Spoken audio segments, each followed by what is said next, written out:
सज के जब निकले लू तू गजरा लगा के, पूरा टोला मोहल्ला के रख दे लू तू हिला के।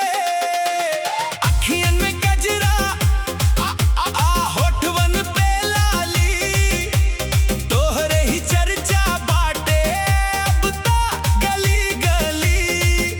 जब लचके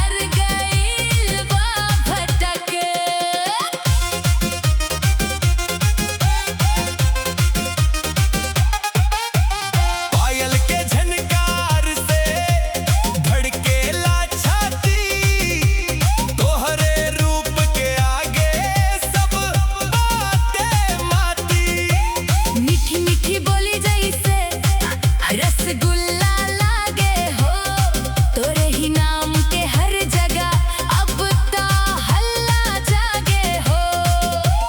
बिंदिया के चमक से, चूड़ी के खनक से मच गईल बा शोर अब ता हर एक डगर में। कमरिया के लाचक बा बड़ा